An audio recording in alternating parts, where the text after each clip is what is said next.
नमस्कार। दिव्य होम से मैं फाल्गुनी आप सबका हार्दिक स्वागत करती हूँ। जैसा कि आपको पता है 18 जुलाई से शुरू हो रहा है पवित्र पुरुषोत्तम मास। तो ऐसे में आज इस वीडियो में हम चर्चा करेंगे कि इस पवित्र पुरुषोत्तम मास में एक एक तिथि में कौन कौन से व्रत किए जाते हैं तथा एक एक तिथि यानी कि प्रतिपदा से लेके पूर्णिमा शुक्ल पक्ष की सारी तिथि और बाद में कृष्ण पक्ष की प्रतिपदा से लेके अमावस, इन सारी तिथियों में प्रत्येक तिथि के दिन कौन से व्रत किए जाते हैं तथा कौन सा दान किया जाना चाहिए। वैसे YouTube में आपने पुरुषोत्तम मास के बारे में बहुत सारे वीडियो देखे होंगे, लेकिन शायद ये YouTube का सबसे पहला वीडियो ऐसा है जो तिथि के अनुसार क्या व्रत करना चाहिए, क्या दान करना चाहिए, इसके बारे में आपको जानकारी देंगे। तो इससे पहले कि हम चर्चा आगे बढ़ाएं, रोज की तरह मुझे कमेंट बॉक्स में जय श्री पुरुषोत्तम लिखिए और मेरी चैनल को सब्सक्राइब करें। श्री विष्णु धर्मोत्तर पुराण के अनुसार जब महात्मा दुर्वासा जी अज्ञातवास के दौरान पांडवों से मिलने गए, तब उन्होंने देवी द्रौपदी को बताया कि स्त्रियों को अपने पूर्ण सौभाग्य, संपूर्ण संपत्ति, संतति, आरोग्य और ऐश्वर्य के लिए अलग अलग तरह के रोज तिथियों के हिसाब से कुछ व्रत रखने चाहिए। परंतु हे पुत्री, सर्वश्रेष्ठ पुरुषोत्तम मास आए तब ये सारे व्रत केवल एक वर्ष के बदले एक ही दिन में करते हैं तो भी इतने ही फलदायी है। अतः ये है महिमा पुरुषोत्तम मास की, क्योंकि इस मास में सूर्य संक्रांति नहीं होती है। अतः लोगों ने उसे मलमास चाहे कहा हो, लेकिन भगवान भक्तवत्सल श्री हरि ने उन्हें अपना खुद का नाम देके पुरुषोत्तम मास नाम दिया है। इसीलिए इस दिन की एक एक तिथि का अत्यंत महत्व है। तो आइए चर्चा करते हैं शुक्ल पक्ष की प्रथम 15 तिथि और बाद में कृष्ण पक्ष की। तो शुक्ल पक्ष की प्रतिपदा के दिन होता है महापाप विनाशक व्रत, जिसमें हम तिल का दान करने से तिल के जितने दाने होते हैं उतने दानों का हमारा पाप नष्ट होता है। द्वितीया के दिन रुद्रव्रत, जिसमें हम बेलों को गुड़ या तिल का गुड़ या खांड यानी कि शुगर का बेलों को खिलाना है और दान भी करना है, जिसमें से हमें प्रेत योनि में से मुक्ति मिलती है। तृतीया के दिन नील व्रत किया जाता है, जिसमें सिर में तेल नहीं डाला जाता तथा ब्राह्मणों को सीधा अर्पण करना है। चतुर्थी के दिन प्रीति व्रत किया जाता है, जिसमें गौरी पूजन करके सौभाग्य की वस्तुओं का दान करना है। पंचमी के दिन शिव व्रत किया जाता है, जिसमें भगवान शिव की शिवलिंग पे दूध, दही और अन्ना जो गन्ने का जूस होता है वो उसका अभिषेक करके उनका दान करना चाहिए, जिससे कि अकाल मृत्यु से हम बच सके। षष्ठी के दिन सोम व्रत किया जाता है, जिसमें नमक नहीं खाना है तथा नमक का दान करने से सारी तरह के गुप्त रोग और शत्रुओं से हमें मुक्ति मिलती है। सप्तमी के दिन सुगति व्रत होता है, जिसमें लकड़ी का खास करके चंदन की लकड़ी का दान करने से हमें अच्छी गति प्राप्त मिलती है। इसी दिन हम चावल का दान भी कर सकते हैं।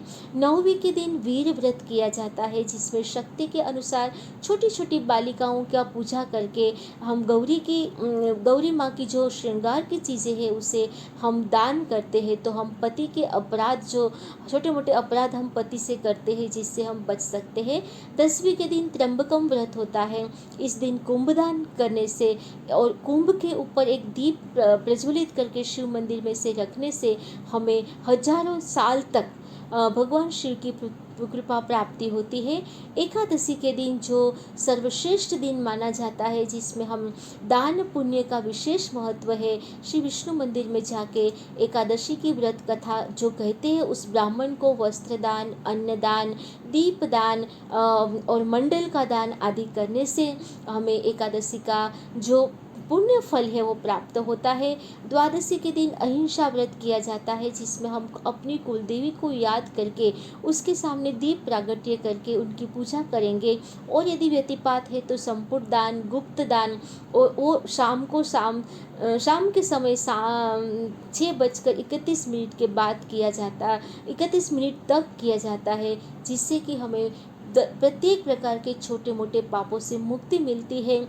13वीं के दिन यानी कि शिवरात्रि के दिन प्रदोष व्रत किया जाता है, जिसमें हम शिव पूजन और शिव दर्शन का लाभ लेके शिव भगवान की सारी चीज़ें दही, दूध, घी, शक्कर, चावल आदि का दान कर सकते हैं।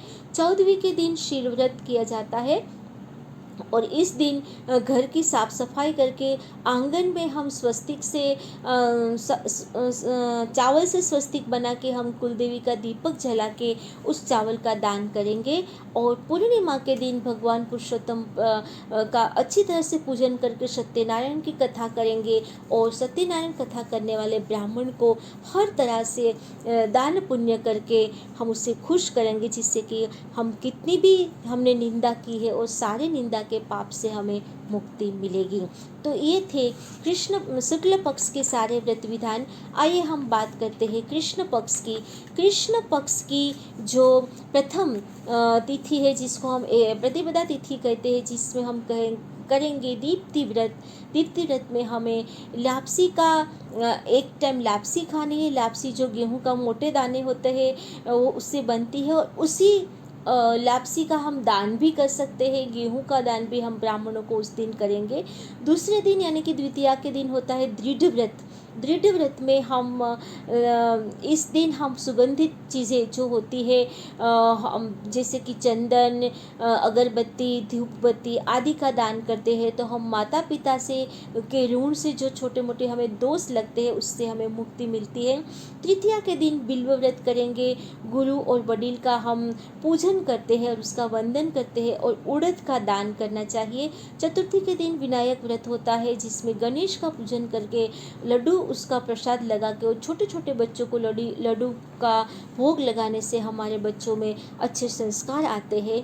पंचमी के दिन नाम प्रभाकर व्रत होता है, जिसमें हम भगवान सूर्य के 12 नाम 12 पुष्प लगा के 12 तरह के अन्न का उसको भोग लगा के उसकी पूजा करेंगे, तथा उसके 12 बार नमस्कार करेंगे, तो हमें भगवान सूर्य की अप्रतिम कृपा बनी रहेगी। षष्ठी के दिन स्कंद पूजन यानी कि माता पार्वती के पुत्र कार्तिकेय का पूजन करके उसके 12 बार नमस्कार करना है, और दोपहर 12 बजे अग्नि में आहुति देके हम अग्नि की सारी वस्तुओं का भी दान कर सकते हैं। सप्तमी के दिन सरस्वती व्रत किया जाता है, जिसमें हम घर में साफ सफाई करके स्वस्तिक का चावल का स्वस्तिक बनाएंगे, और बच्चों को छोटी मिठाई बांटने से हम हर तरह के पापों से मुक्ति मिलती है। अष्टमी के दिन श्याम व्रत किया जाता है, जिसमें पुरुषोत्तम पुराण का जो और पुरुषोत्तम कथा जो पढ़ते हैं उस पंडित जी को हम हर तरह से सभी तरह के वस्त्र, अन्न आदि देके, दक्षिणा देके यदि हम उसे खुश करते हैं तो हमें छोटे मोटे पाप जो हम पूरे जीवन में करते हैं उससे मुक्ति मिलती है। और नवमी के दिन यदि हम विश्वानर व्रत किया जाता है, जिसमें हम खीर खानी है, इससे केवल एक बार और चावल का दान करना है, तथा उसी दिन भी यदि व्यतिपात होता है तो संपुट दान और गुप्त दान भी कर सकते हैं, जिससे अग्निदेव भी प्रसन्न होते हैं। 10वीं के दिन कृष्ण पक्ष की 10वीं के दिन आनंद व्रत किया जाता है। इस दिन हम माटी के पात्र में जल भर के उसका दान करते हैं, तथा कृष्ण एकादशी के दिन जिसको परमा व्रत कहते हैं, जो सौभाग्यशाली स्त्री है वो अपने पति की सेवा करके पुरुषोत्तम भगवान का व्रत करती है, तथा पूर्ण तरह से भगवान पुरुषोत्तम के जो साज श्रृंगार है उसका हम दान कर सकते हैं। द्वादशी के दिन वीर व्रत होता है। इस दिन हम सूर्य की पूजन करते हैं तथा छोटी छोटी कन्याओं का भी पूजन कर सकते हैं।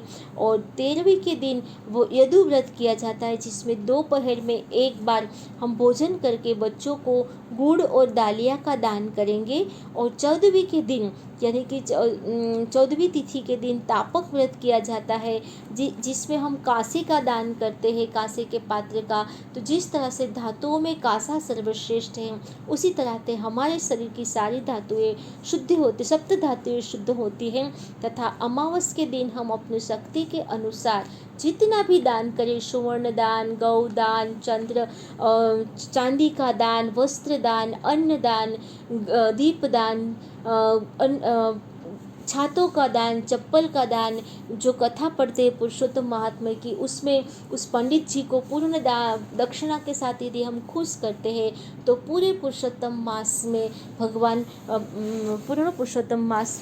हम पर प्रसन्न होते हैं और हमें हर तरह की रिद्धि सिद्धि और धन धान्य वैभव से समृद्ध करते हैं। इसके उपरांत हम दर्शकों आपको बता दें कि जो 6 महीने तक धर्मराजा का व्रत किया जाता है, यदि ये व्रत पुरुषोत्तम मास में केवल 1 महीना करते हैं और उसके बाद उसमें मंडल में सजा के सारे अनाज और पूर्ण पुरुषोत्तम भगवान के सारे साज श्रृंगार का किसी अच्छे ब्राह्मण को दान करते हैं, तो धर्मराजा हमारे पर अत्यंत प्रसन्न होंगे और हमारी मृत्यु की पीड़ा से बचाएंगे।